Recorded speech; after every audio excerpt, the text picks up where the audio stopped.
ce que je vais dire est peut-être complémentaire de l'approche que nous a exposé Mustapha. C'est que ce qu'on constate en Jordanie, c'est que finalement, il y a quand même il y a une mise en place propre à, enfin, il y a une mise en place de la mobilité en fait. Donc mon approche c'est un peu celle-ci. C'est pas tant de l'approche de voilà à partir d'entretiens avec les migrants eux-mêmes pour comprendre comment eux-mêmes vivent leur démarche et qu'est-ce qui explique du coup leur départ et leur arrivée, comment est-ce qu'ils vivent leur arrivée, etc. C'est plus de constater que finalement au niveau et alors du coup ça concerne très très peu l'Europe, mon travail. Mais comment est-ce que dans la région, au niveau du Moyen-Orient, comment est-ce qu'il est mis en place une espèce de marché régional de l'emploi.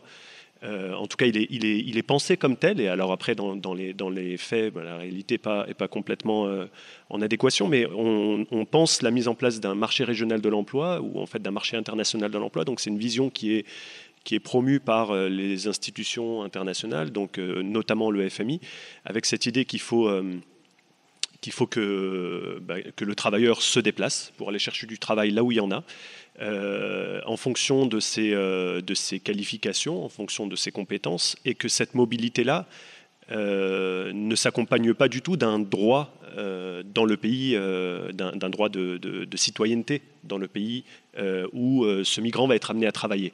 Il est migrant pour le travail, et ça c'est un bien pour lui-même, puisque en faisant cette migration, il va trouver un travail et générer un revenu, et donc connaître une ascension sociale, etc. Mais c'est aussi un bien pour le pays d'origine, puisque ce migrant va être amené, une fois parti, à renvoyer des fonds vers le pays d'origine, vers sa famille, qui va aider à sortir de sa pauvreté. Et donc, il va y avoir une économie des transferts de fonds qui est pensée comme telle aussi. Et c'est évidemment un bien aussi pour le pays qui va l'accueillir, puisque le patron, le chef d'entreprise, va pouvoir avoir une main-d'œuvre telle qu'il la souhaite, c'est-à-dire qui est là pour travailler, qui du coup n'est pas là pour autre chose, qui n'est pas du tout. Alors du coup ça, enfin, bon, d'abord je commence par. Donc c'est comme ça que c'est conçu. Donc voilà, gagnant-gagnant, tout le monde est gagnant, le migrant, le pays d'origine, le pays d'accueil. Et donc voilà, pour mettre en place cette économie de la mobilité des travailleurs, eh ben on libéralise complètement donc les échanges économiques, on dérégule le travail et on déréglemente le travail, donc tout ce qui était acquis des droits du travailleur en Jordanie notamment, ça a été cassé à partir des années 80. Il y a eu des politiques de déréglementation du droit des travailleurs, donc flexibiliser l'embauche et le renvoi des travailleurs. Et donc voilà, abaissement du coût du travail, donc des salaires qui sont de plus en plus bas, qu'on augmente de moins en moins, on casse le secteur public, etc. Donc ça, c'est des politiques qui ont été mises en place en Jordanie, mais aussi dans d'autres pays de la région, au Moyen-Orient. Et du coup, on a des Jordaniens. Je vais revenir après aux migrants asiatiques qui arrivent en Jordanie, mais en fait, on a ce qui était un phénomène déjà majeur depuis les années 70-80 et puis qui a continué, c'est qu'on a massivement des Jordaniens qui partent travailler à l'étranger. Et en fait, ils vont principalement dans les pays du Golfe, dans les pays arabes du Golfe, donc en Arabie Saoudite, aux Émirats, au Qatar. Ils vont là-bas, ils travaillent, et effectivement, les transferts de fonds de ces Jordaniens-là vers la Jordanie, c'est une ressource essentielle pour l'économie jordanienne. Sauf que ces travailleurs-là, jordaniens, quand ils arrivent dans les pays du Golfe, n'ont aucun droit de citoyenneté. Donc ils sont là-bas juste pour travailler. Du jour au lendemain, s'ils n'ont plus de travail, on les invite à repartir chez eux. Du coup, ils sont plutôt dociles, ils se comportent voilà, comme devrait le faire un travailleur voilà, discipliné et assidu. Il y a eu un moment des contestations sociales avant les années 80, mais très vite ça a été cassé par ces pays-là, donc voilà, par la menace du renvoi, c'est-à-dire si vous contestez quoi que ce soit, vous rentrez chez vous. Donc voilà, on a ce phénomène-là de Jordaniens, mais aussi de Palestiniens, de Libanais, de Syriens qui partent massivement travailler, et en fait pas vers l'Europe ou les États-Unis, mais d'abord vers les pays arabes du Golfe. Et donc, on a au même moment une autre mobilité qui s'organise, c'est que la Jordanie, mais aussi le Liban, moins la Syrie ou la Palestine, mais donc c'est des pays qui vont accueillir une main-d'œuvre arabe ou asiatique plus pauvre. Et ça va être notamment des travailleurs égyptiens en Jordanie, ça va être des travailleurs syriens au Liban, ça va être très vite ce qu'on appelle donc les domestiques, les travailleurs domestiques de maison, donc Sri Lanka, Philippines, Indiens, Pakistanais, etc., qui vont venir en Jordanie et au Liban. Et on a des secteurs comme ça entiers en Jordanie et au Liban, mais donc je vais rester sur la Jordanie. On a des secteurs entiers en Jordanie qui sont dominés par des main-d'œuvre migrantes. Donc l'agriculture, le travail domestique et donc ce travail industriel dans les zones, le textile sur lesquelles moi je me suis intéressé. Et là pareil, c'est le même phénomène, c'est que c'est des travailleurs qu'on fait venir et avec un système de ce qu'on appelle la kafala, donc ils sont parrainés pour pouvoir venir par l'employeur lui-même, qui du coup reste le seul maître de la décision de les faire venir et de les faire repartir quand il n'en a plus besoin. Et donc, pareil, c'est des travailleurs qui sont là pour être disciplinés, sans trop demander. Ils travaillent dans des conditions extrêmement pénibles. Il y a eu des scandales qui ont éclaté parfois parce qu'il y a eu des conditions de quasi-esclavage qui ont été constatées.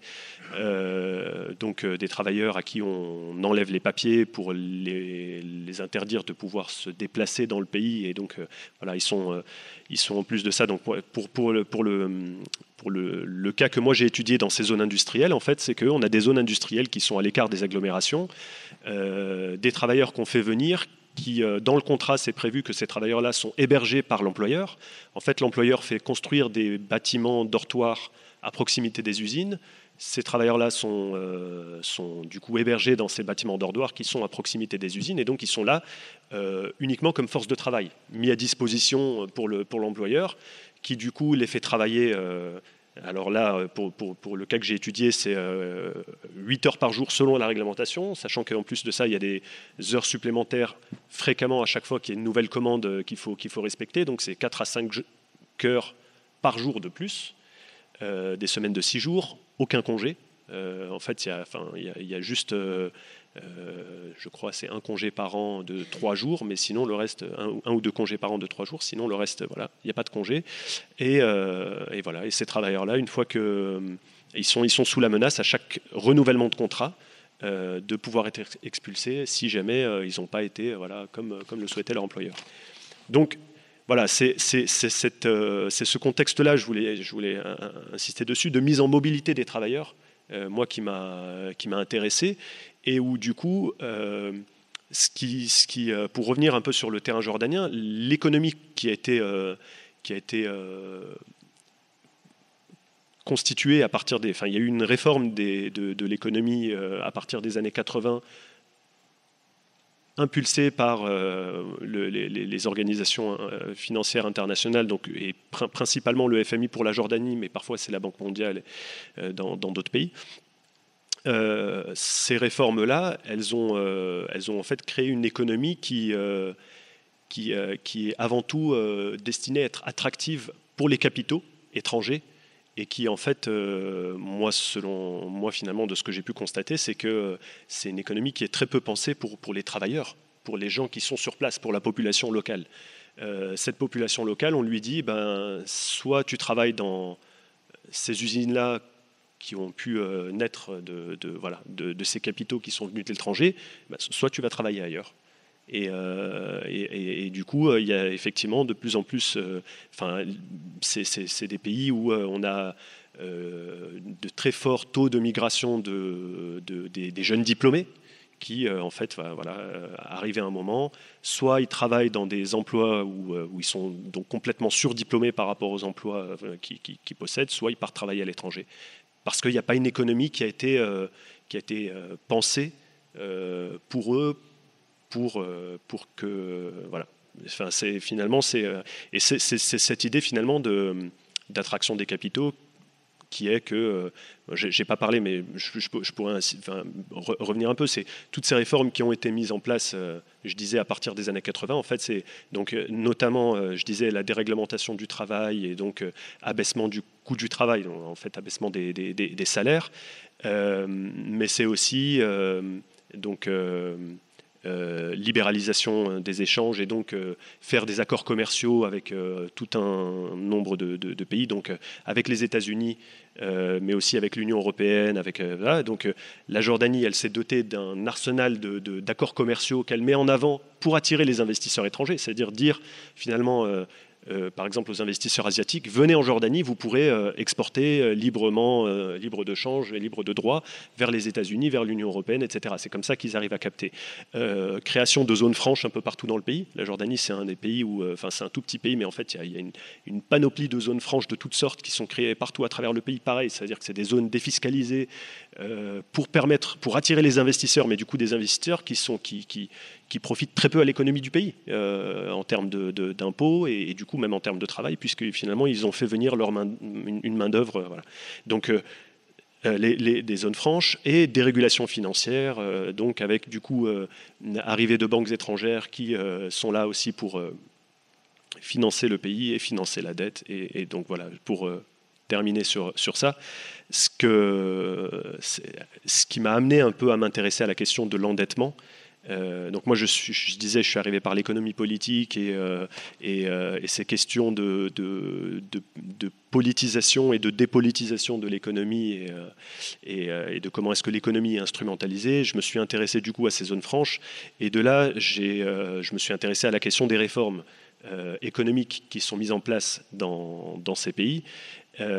Donc en Jordanie, mais aussi autour, et donc de comment est-ce que ces réformes avaient été pensées et pourquoi est-ce qu'elles avaient eu lieu. Et en fait, c'est là où je me suis intéressé à la question de l'endettement public. C'est que finalement, on est dans des pays qui sont très endettés, qui ont de grosses dettes publiques. La Jordanie, elle a une dette qui est de l'ordre de 96% de son PIB. Le Liban, c'est 150% de son PIB. L'Égypte, c'est quelque chose comme 70% ou quelque chose comme ça de son PIB. Donc voilà. Et en fait, c'est par la dette que le FMI est entré. C'est-à-dire que c'est des pays qui, à un moment, se sont endettés très vite, mais parce que déjà, ils avaient commencé à intégrer la mondialisation, et donc ils se sont fait piéger par la hausse des taux d'intérêt américains, enfin tout un tas de choses, mais ils ont commencé à avoir une dette et ils ont fait appel au FMI pour renflouer leur dette, et le FMI en entrant a impulsé des réformes d'ordre néolibéral qui étaient à la mode à ce moment-là, et ces réformes-là étaient censées amener ces pays à réduire leur dette. Au bout de 30 ans, on se rend compte qu'on est très loin du compte. En fait, les dettes ont explosé. Entre-temps, c'est des pays qui ont privatisé tout leur secteur public, qui ont déréglementé, qui ont cassé tout le filet social qui pouvait exister, etc. Donc on a une plus grande pauvreté. Donc on a, par l'économie, je suis arrivé finalement à m'intéresser à ces questions-là et à l'endettement public et à la façon dont finalement la solvabilité des États de cette région, elle est au cœur de l'économie politique et des rapports de ces États à leur environnement régional et international. C'est-à-dire que c'est aussi comme ça qu'on comprend les relations de la Jordanie avec les États-Unis, les relations de la Jordanie avec son environnement, les relations avec les pays du Golfe et la façon dont les pays du Golfe peuvent intervenir dans cette région parce que c'est eux qui ont la main sur la manne financière, etc. Donc voilà, c'est un peu tout ça qui me... Voilà. Oui, en tout cas, on voit bien dans vos écrits que la Jordanie vit absolument le rêve libéral. Surendettement au niveau macro, esclavage moderne au niveau de toute une classe de migrants. Alors, c'est vrai que donc, du coup, dans vos travaux, la figure du migrant est quand même moins un vecteur de vie, puisque vous montrez qu'elle est quand même elle sert à construire une figure idéale du travailleur et qui tend aussi à se trouver dans une neutralisation des rapports sociaux. Vous parlez quand même souvent de la contestation sociale. Alors quel rapport vous faites aujourd'hui entre ces migrants-là et la contestation sociale en Jordanie? Eh ben, très clairement, en fait, enfin, ces migrants, ils sont mis dans une position. Donc, ces migrants asiatiques qui viennent travailler dans les zones industrielles jordaniennes sont mis dans une position où, a priori, ils ne devraient rien contester et du coup se tenir à carreau pour. Voilà. Dans les faits, c'est pas complètement ça, mais ce qui est vrai déjà en tout cas, c'est que ces travailleurs-là sont complètement isolés sur la scène jordanienne et qu'il y a très peu de relations entre, même quand ils se mobilisent, ces travailleurs migrants, en fait, il y a très peu de relations entre ces travailleurs migrants et les mobilisations ouvrières jordaniennes. Et donc, même quand il y a eu des contestations sociales en Jordanie, les contestations sociales ont pas du tout posé la question du travailleur migrant et de son sort. Et finalement, c'est plutôt les autorités jordaniennes qui ne font que, mais quand même, selon un procédé qui est bien connu et qu'on a aussi à l'œuvre ici, c'est finalement c'est le travailleur migrant qui pique, qui vous vole votre travail. Et en fait, plutôt que de s'en prendre au gouvernement et aux politiques du gouvernement, ce qu'il faudrait faire, c'est déjà commencer par réduire la part de migrants qu'il y a dans le pays.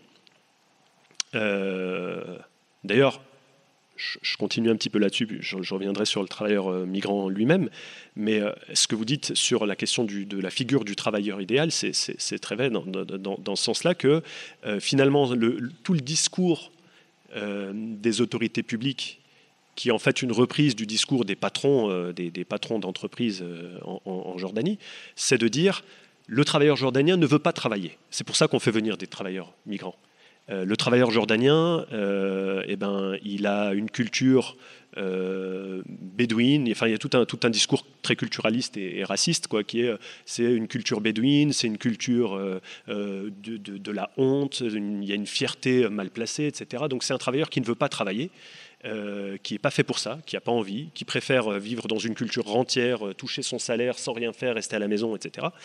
Il y a une culture tribale, voilà, tout un tas de.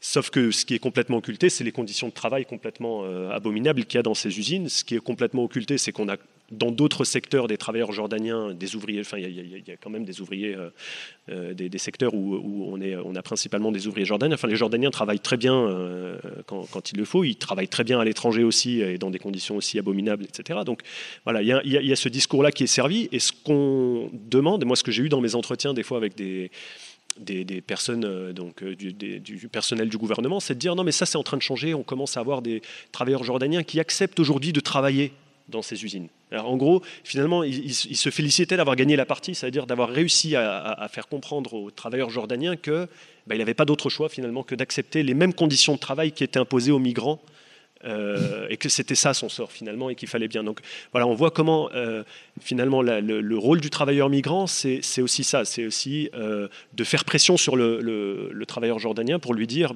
si tu travailles pas, on fait venir quelqu'un d'autre. Et si tu veux travailler, il va falloir travailler dans les mêmes conditions que cet autre-là qu'on a fait venir.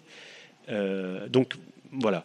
Ceci étant dit sur voilà, le rôle du travailleur migrant dans la contestation, comme moyen de pression et de répression contre les mobilisations sociales en Jordanie, il s'avère que les migrants se mobilisent aussi.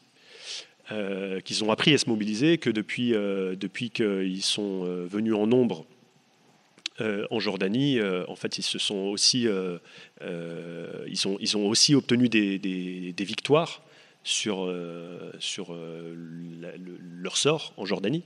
Que si aujourd'hui on peut parler d'un contrat de travail à peu près formalisé, que si les conditions de travail se sont un peu améliorées, que les heures de travail dans la journée sont réglementées, etc., des observateurs internationaux aussi qui viennent régulièrement vérifier que les usines font à peu près, respectent à peu près les droits du travailleur. Tout ça, c'est parce que ces travailleurs migrants se sont mis en grève à un moment donné. Alors, ils ont fait comme le font les travailleurs jordaniens dans d'autres secteurs, c'est que ils font des grèves sans prévenir.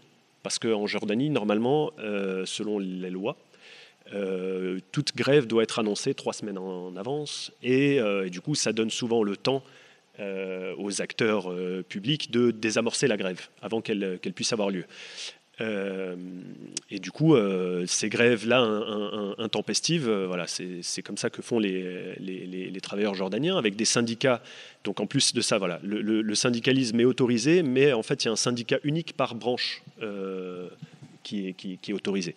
Et donc en fait, en Jordanie, on a les syndicats officiels et puis on a les syndicats tolérés, parce qu'on sait qu'ils existent, mais en fait, c'est des syndicats qui ne sont pas reconnus comme, par le gouvernement et qui, du coup, peuvent être poursuivis, pourchassés, etc. et embêtés. Et du coup, les travailleurs migrants font la même chose, et, avec un fonctionnement qui échappe complètement, en fait, aux autorités publiques, qui échappe complètement au syndicat jordanien du textile, qui, lui, aimerait bien jouer ce rôle-là d'interface en tant que syndicat, même si c'est un syndicat officiel, mais bon, il a quand même ce rôle-là.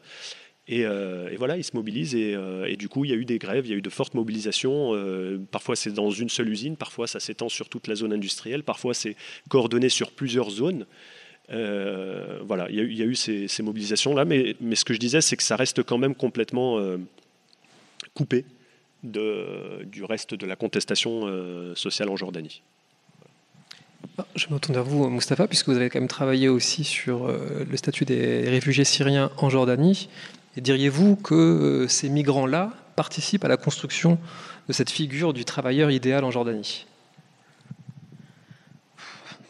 Je ne sais pas si je peux dire ça. Parce que les Syriens ont un statut à part. Ce qu'abordait Taher, ce sont des migrants asiatiques pour partie. Les Syriens sont parqués dans un grand camp, une ville qui fait quasiment 80 000 personnes, en plein désert, qu'on a pu aller visiter. Donc ils sont à l'extérieur. Et quand on est parti dans ce camp, il n'y avait pas grand-chose. C'était des camps avec des containers où les gens habitaient. On s'est rendu compte que dans cette ville improvisée par les organisations internationales et par le gouvernement jordanien, qui ne voulait pas mettre dans les villes les Syriens parce qu'il était sur l'expérience palestinienne, en disant on a accueilli les Palestiniens, ils ont construit en dur, ils ne sont plus jamais partis. Voilà, les Syriens, on va les mettre en plein désert, on les cantonne. Et en réalité, ils ont créé dans ce camp-là de 80 000 habitants toute une économie. Alors qu'ils ont découpé les tentes du HCR, ils ont créé des ateliers, des restaurants, et donc en réalité, une économie totale a été créée à partir de là. Et avec de la vente, du commerce, il y avait un endroit où vous aviez tous les restaurants. Alors évidemment, c'était des choses improvisées, mais on a vu la capacité à agir des migrants. Et donc je dirais que oui, il y a une figure idéale, que les migrants, évidemment, qui sont exploités. Évidemment qu'on va utiliser le travail des migrants. Je dirais pourquoi la tomate en Provence coûte 1,50 € à 2 €.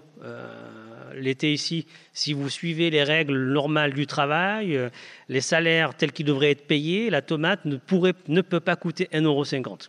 Donc si elle coûte 1,50 €, c'est que forcément, soit on a sous-payé l'agriculteur qui le vend, soit on a intégré du travail en partie non déclaré dans une bonne partie des zones agricoles, qu'elles soient espagnoles ou ici. Donc on trouve tout cela. Mais au-delà de ça, moi je prends l'exemple des Asiatiques ou des Philippins qui travaillent, parce que quand on a visité l'usine Nike avait en plein désert un entrepôt avec des logements, plein désert. Ces logements il y avait un mur autour avec des militaires à l'entrée. Donc on amène les gens par car, on les met dans les logements, ils vont travailler et quand ils sortent, ils finissent. Donc on peut se dire oui, effectivement, on a affaire à des travails, conditions de néo-esclavage qui sont là, mais en même temps les Philippins qui sont venus, c'est eux qui se sont engagés. Donc, si on veut tout comprendre, il faut y compris s'intéresser à qu'est-ce qui amène une partie de ces gens à accepter ces conditions-là. Et ils acceptent ces conditions parce qu'une partie des revenus de transfert des Philippins vont en réalité à l'éducation des enfants au pays. Contrairement à ce qu'on pense, ce n'est pas simplement pour refaire la maison, ainsi de suite. Donc, il y a tout de même chez ces migrants, au-delà de la figure idéale, des stratégies moyen terme, long terme de sortie de la condition sociale dans laquelle ils sont. Et si ce n'est pas eux qui sortent de la condition, l'enjeu est de faire en sorte que c'est la génération suivante qui sorte. Donc oui, il y a tout ce qui vient de décrire Taher, exactement, on a pu observer les mêmes choses. Il y a une figure idéale. Les femmes éthiopiennes, par exemple, au Liban, qui sont amenées pareil, par quart, c'est le système de la kafala, comme il a expliqué, qui sont disposées dans les foyers, et ainsi de suite. Donc il y a cet aspect-là. Et puis de l'autre côté, il y a ce que ces femmes renvoient comme argent et qui permet d'affranchir petit à petit une partie des populations populaires à l'échelle mondiale. Et je crois que quand on veut étudier l'immigration, il faut qu'on ait toute cette vision globale. Évidemment, voir cette partie de l'esclavage et en même temps voir de l'autre côté. Je dirais, prends simplement un exemple sur la France. Dès qu'on a eu en France des catégories populaires qui ont commencé à vouloir aller à l'école. Vous voyez ? Alors, au début, on était sur l'idée qu'il faut scolariser tout le monde. Mais une époque récente, quand on a eu 80% d'élèves au bac, et quel débat on a eu en France ? Il y a trop de gens qui ont le bac va être dévalorisé, on a trop de personnes qui arrivent. Derrière, il y avait l'idée que les gens qui sont arrivés au bac n'avaient rien à y faire. Et quand vous regardez qui sont ces gens, ce sont principalement des gens de catégorie populaire. Et qui arrivent au bac, et donc on a lancé le Parcoursup, la sélection à l'université. Et on a lancé même tout un discours sur le fait de dire mais aujourd'hui, il y a de très beaux métiers manuels, il faut revaloriser le manuel. Et tous ceux qui disent cela envoient leurs enfants dans les grandes écoles. Évidemment, le manuel, c'est pour les autres. On a affaire au même débat, mais à l'échelle internationale, à ce qu'on se retrouve avec des gens qui postulent aujourd'hui aux mêmes aspirations, comme je dis, que les nôtres. Alors évidemment, on les contient encore. Ces gens sont exploités fortement. Et d'ailleurs, l'exploitation, comme elle ne se fait plus, elle n'est pas possible dans les démocraties, entre guillemets, États-Unis, France, Allemagne, Suède. L'Europe a trouvé un moyen d'exporter en dehors des frontières démocratiques le non-droit. Vous voyez, quand Nike va en plein désert jordanien pour faire travailler les Philippins, il ne peut pas faire ce qu'il fait en Jordanie, en France. Il ne peut pas faire ce qu'il fait en Jordanie, aux États-Unis. Donc en réalité, ce travail qui se passe en Jordanie, c'est l'exportation du non-droit du travail des territoires européens dans des territoires qui, eux, acceptent de gérer ce non-droit des démocraties occidentales. Et c'est ça qui se joue en Jordanie. Et derrière cela, évidemment, il y a toutes les questions de financiarisation, il y a toutes les questions de dette, parce que quand Taher dit la Jordanie est très endettée, alors ce sont les Jordaniens qui sont très endettés. Parce que tout le reste, il y a une élite jordanienne qui vit à l'échelle internationale. Les Jordaniens, par exemple, produisent énormément de médecins qui soignent les Qataris, qui sont aux États-Unis, qui sont un peu partout. Mais vous avez une partie des Jordaniens qui sont bloqués depuis maintenant quasiment un siècle, depuis le découpage qu'on a fait de ces territoires-là, dans leurs conditions sociales. Et ces Jordaniens disent moi, je refuse de travailler pour $2. Alors du coup, ce que dit Taher, on dit ils ne veulent pas travailler. On dit la même chose aujourd'hui en France sur une partie des gens qui ne veulent pas travailler pour 2 €. On a le même discours. Vous voyez, qu'est-ce qu'on dit des enfants de migrants aujourd'hui ? Parce qu'on dit souvent en France, les gens ne sont pas embauchés parce qu'il y a du racisme. Non, je pense que ce n'est pas parce que les gens ne sont pas embauchés parce qu'ils sont arabes. Je pense que les gens ne sont pas embauchés parce qu'ils ne sont plus arabes. Dans beaucoup d'exploitations, quand vous discutez avec les patrons d'exploitation, vous dites oui, mais son père, lui, les parents étaient travailleurs et ils faisaient l'effort, ainsi de suite, parce que les parents acceptaient des conditions de salaire très basses, alors que les enfants aujourd'hui disent non, j'ai pas de diplôme et je refuse de travailler dans l'agriculture à 12 € la journée. Donc on a affaire à ces aspirations et quelque part ça nous gêne. Ça nous gêne tous. Et comme ça nous gêne, on les exporte dans des endroits cachés. Et quand on ne peut pas le cacher, on va produire tout un discours de la disqualification de cela pour maintenir, ou en tout cas pour se préserver une espèce d'armée de réserve industrielle à l'échelle mondiale qui aujourd'hui dit « je ne veux plus faire ça ». Voilà, c'est comme ça que je le vois en complément de ce que dit Taher. Si je peux ajouter, juste par rapport à la question des travailleurs syriens. Je ne sais pas si c'est... Alors moi, j'allais poser une question juste sur les travailleurs jordaniens, puisque ce retour par l'exposition des motifs des migrants m'a fait penser à un passage dans votre article où vous dites que vous avez eu du mal à récolter la parole des travailleurs migrants asiatiques. Ouais. Alors, est-ce que c'est quelque chose que vous allez chercher à combler par la suite dans vos prochains travaux, ou est-ce que vous avez quand même quelques éléments que vous avez pu quand même récolter et qui corroborent ce que vient de dire Mustapha ?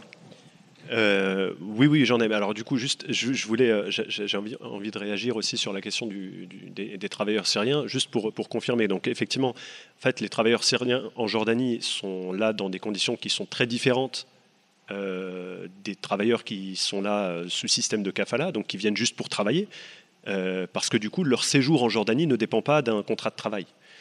Et du coup, il y a quand même quelque chose d'intéressant, c'est que moi, quand je m'y suis trouvé, on était en plein dans un constat d'échec d'une politique qui avait été tentée par l'Union européenne.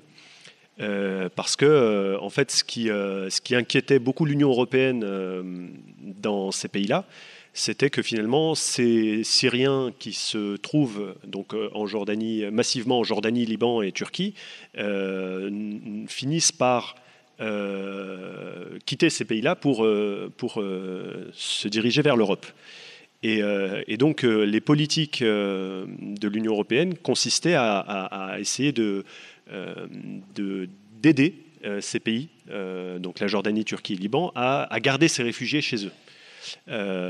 Et donc, pour ça, c'était soit de financer, donc, avec des vastes plans de financement de l'aide humanitaire dans les camps, soit, et en Jordanie notamment, donc, de les aider à trouver un emploi et à finalement durabiliser un peu leur présence. Alors du coup, le terrain d'entente qui avait été trouvé avec la partie jordanienne, c'était de dire, et pourquoi est-ce qu'on ne les ferait pas travailler dans ces zones industrielles qualifiées, dans le secteur du textile, justement, puisque c'est un secteur qui repose beaucoup sur une main-d'œuvre migrante, peut-être que les Syriens pourraient venir, etc., travailler dans le textile. Et donc, l'Union européenne a créé une incitation à ces entreprises qui se trouvent dans les zones, à leur dire, si vous arrivez à avoir 20% de votre main-d'œuvre qui est syrienne, on vous facilite l'exportation vers l'Union européenne, donc libre de droit, libre de change, enfin libre de droit. Et alors, du coup, les usines, certaines ont tenté. Pas beaucoup, hein, mais bon, donc certaines ont tenté et elles n'ont pas réussi à embaucher 20% de travailleurs syriens. Alors du coup, l'Union européenne est revenue et a dit, ok, alors c'est pas 20% de tous les travailleurs de l'usine, mais au moins la ligne de production qui va être destinée pour l'exportation vers l'Union européenne. Et là, pareil, ça a très peu marché. Et en fait, le constat qui était fait donc, au moment où moi j'étais là-bas, c'était que mais finalement, les Syriens n'ont pas du tout envie de travailler dans ces usines. Mais pareil, parce que leur présence dans le pays ne dépend pas de ce travail-là, et que du coup, ils ont d'autres stratégies, ce que disait Mustapha, ils font d'autres choses, ils ont développé leurs propres activités, ils préfèrent travailler au noir éventuellement que de travailler dans ces usines, ils font leur vie et leur affaire différemment. Donc voilà, c'était là-dessus. Et du coup, sur la question de comment est-ce que j'avais pu approcher ces travailleurs migrants, alors effectivement, du coup, ces travailleurs migrants, ce qui est assez fou quand même, c'est que finalement, il y en a qui sont là depuis des années, une dizaine d'années. Et en fait, du coup, on voit vraiment que leur présence est pensée uniquement autour de l'usine. Et donc, voilà, il n'y a à aucun moment de se poser la question de savoir quel rapport ces migrants-là devaient avoir avec la société jordanienne. Et en fait, c'est des migrants qui sont là et qui ignorent complètement la société jordanienne, et la société jordanienne les ignore complètement. Donc, ils vont très peu dans les agglomérations. Pour les principales zones, ils se rendent très peu dans les agglomérations. Et du coup, ils ne parlent pas l'arabe, ils parlent très peu l'anglais. Et en fait, ils communiquent dans les usines avec, il y a toujours un responsable national. Donc voilà, si c'est une main-d'œuvre pakistanaise, il y aura un Pakistanais en chef qui sera là pour assurer la traduction, faire passer les ordres, etc. Mais du coup, ça donne lieu, en plus, à une hiérarchisation dans l'usine assez folle. Mais du coup, c'est effectivement, pour moi, ça a été un peu compliqué de pouvoir entrer en relation avec ce personnel-là, surtout qu'il fallait réussir à les rencontrer en dehors de l'usine, parce qu'en présence de leur employeur, ce que j'ai tenté parfois de faire, ça donnait rien. Du coup, si le patron est à côté et qu'il y a un traducteur, etc., c'était un peu, c'était intéressant, mais on n'apprenait pas grand-chose. Et du coup, il fallait réussir à les voir en dehors, réussir à trouver des traducteurs qui voulaient bien faire ce travail-là. J'ai pu le faire. Mais alors du coup, c'était quand même aussi un peu frustrant. Alors du coup, c'est parce que je l'ai fait assez brièvement. Je pense que la prochaine fois, j'aimerais pouvoir le faire mieux et dans de meilleures conditions, et donc pouvoir trouver de meilleurs relais pour le faire. Et maintenant, je sais à peu près comment je dois procéder, mais sur le coup, je ne les avais pas, ces meilleurs relais. Et du coup, les entretiens sont très frustrants parce que du coup, il y a la langue, mais il y a aussi le fait que, qui c'est ce chercheur qui nous pose des questions sur savoir quel est notre parcours et pourquoi est-ce qu'on est content ici ou pas. Et du coup, les réponses étaient quasi systématiquement de dire, là, on est là parce qu'on veut travailler et c'est très bien et tout va bien, il n'y a pas de problème et voilà. Il y en a quelques-uns qui m'ont exposé un peu plus de problèmes. Quelques personnes, un peu travailleurs sociaux, on va dire, qui connaissaient un peu ces situations, m'ont exposé certains cas. Mais en fait, c'est assez difficile.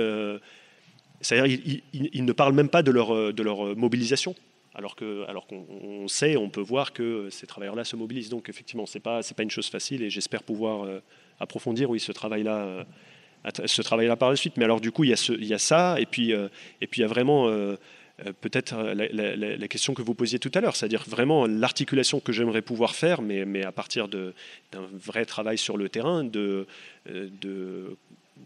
la contestation sociale et de ses effets sur ces travailleurs-là, et comment est-ce que ces travailleurs-là ont des effets sur le travail en Jordanie de façon plus générale. Voilà, ce que j'ai commencé un peu à toucher, mais que j'aimerais toucher de façon plus approfondie. On voit bien que la ressource temps va se poser à un moment ou à un autre, et donc ça me permet aussi de faire écho à ce que vous disiez en introduction par rapport aux mobilisations actuelles. Vous, puisqu'on reste sur des questions de méthode, vous avez pu bénéficier d'étudier une cohorte, vous disiez, de plus d'une centaine de migrants sur plusieurs années. Quel futur vous voyez dans l'université française sur cette possibilité de faire des recherches sur du temps long, voire très long? C'est difficile, mais je pense que ça va être compliqué si l'université française tourne sur l'idée que l'ensemble de la recherche qui doit être faite doit être immédiate et servir les secteurs économiques dans des calculs immédiats. Voilà, on est quand même sur ça. Il faut que les diplômes soient rentables le plus rapidement possible. Il faut que les recherches soient rentables. Donc on est dans un discours aujourd'hui qui favorise... ou en tout cas qui souhaiterait transformer la recherche en expertise. Et qu'on transforme les universitaires en experts, et experts pas sur des questions sociales, pas sur des questions fondamentales, experts sur des questions techniques pour le monde industriel. Et donc on est sur le court-termisme. Et avec l'idée, en plus, en France, on a l'idée que le marché, c'est quelque chose de vertueux. Donc si les entreprises participent à financer la recherche, de fait, tout se développera. Et on voit bien que le marché ne voit pas plus loin que le bout de son nez sur un certain nombre de questions et que ça ira pas très loin. Donc je suis là-dessus pessimiste, mais en même temps, il ne faut pas non plus être que sur des choses extrêmement pessimistes. Je pense qu'on peut faire des recherches. Je pense qu'on a les moyens de faire des recherches et que parfois nous-mêmes, on s'est perdu dans des demandes de finances extrêmement importantes pour des recherches qui n'en demandaient pas. Et donc ça veut dire qu'y compris nous, chercheurs, on doit avoir un autre rapport à l'argent là-dessus. Et on doit aussi s'interroger sur nos pratiques en tant que chercheurs, je pense. Donc ce n'est pas simplement dire ce qui arrive, c'est mauvais. C'est toujours insuffisant. Il faut qu'on s'interroge de ce qu'on est, nous, devenus en tant que chercheurs de pays riches, en termes de pratiques, ainsi de suite. Je le vois, par exemple, dès qu'on tourne dans le monde entier, une des critiques qui nous revient souvent, nous, chercheurs français, et puis j'ai d'autres collègues dans la salle qui pourront confirmer ou infirmer, c'est « mais en France, vous savez tout ». Vous voyez, on ne discute pas, vous avez tout le savoir, ainsi de suite. Alors on le prend sous forme un peu de boutade, mais ça revient régulièrement. Donc il faut qu'on s'interroge à la fois sur notre manière de travailler, mais au-delà, moi je dirais que la recherche française devrait un peu se lancer dans une opération scientifique de nettoyage de son stock épistémologique. Vous voyez, parce que là, je vous renvoie simplement à Foucault, qui disait la recherche, ça n'échappe pas au rapport de pouvoir. Et Foucault disait le savoir, c'est le produit de son époque. Et l'époque, c'est un système de pouvoir. Donc, si vous voulez comprendre le savoir qui est produit, intéressez-vous au système de pouvoir en place et vous verrez qu'il y a articulation. Donc, ça veut dire que ça, Foucault, le disait dans les années 60, on a déjà oublié. Donc, on a une bonne partie de la recherche aujourd'hui qui est dans ce domaine-là et qu'il faudra qu'on s'attaque, nous, chercheurs, avant d'aller sonder le monde social, qu'on sonde nos propres pratiques. Et je trouve qu'on ne le fait pas suffisamment. Pourquoi je parlais sur les questions migratoires en disant on trouve beaucoup dans les questions migratoires des termes, pour moi, qui sont des termes néocoloniaux, en grande partie, parce qu'on n'a pas totalement décolonisé. Et puis un territoire qui a vécu de la colonisation pendant 1 ou 2 siècles, ce n'est pas parce qu'on a déclaré les indépendances qu'on sort indemne intellectuellement parlant, de 2 siècles de domination du monde. Donc on continue tout de même, scientifiquement encore, à réagir comme des dominants sur le monde quand on travaille. Voilà, donc ça veut dire que si on veut que la recherche demain soit indépendante, il faut qu'elle le soit institutionnellement, il faut qu'elle le soit financièrement, mais il faut qu'elle le soit aussi scientifiquement. Voyez, et ça, c'est notre problème à nous, c'est pas simplement l'extérieur. Et pour l'instant, on a du mal à aborder les problèmes qui nous concernent, nous, qui ne concernent pas l'extérieur. Et s'il n'y a pas ça, même si demain, institutionnellement, on a de l'argent, on n'en sortira pas. Vous voyez, c'est pas parce qu'on a de l'argent que les économistes, globalement, arrêteront de dire que l'économie classique est la seule alternative. Donc, ce n'est pas un problème d'argent. D'ailleurs, ils ont beaucoup d'argent, les économistes, contrairement à d'autres universitaires, et ils sont importants là-dessus. Donc, il y a vraiment une opération un peu de dépollution scientifique qu'il faudrait que l'on entreprenne, et puis qu'on s'ouvre sur le monde. On est sur l'idée encore que les sciences sont nées ici. Vous voyez, on n'est que sur cette idée-là. Nous ne sommes pas les seuls territoires à produire des savoirs, nous ne sommes pas les seuls territoires à produire des sciences, et il nous faut aujourd'hui développer une pensée scientifique dénationalisée. Il faut dénationaliser les sciences, et là-dessus, on a un peu de mal à la dénationalisation des sciences parce que c'est la nationalisation des sciences qui a produit nos métiers, qui a produit nos institutions, qui a produit notre démarche. Donc ça voudrait dire dénationaliser, c'est jouer pendant un temps contre notre propre intérêt et dans nos institutions si on veut vraiment aboutir à une science indépendante.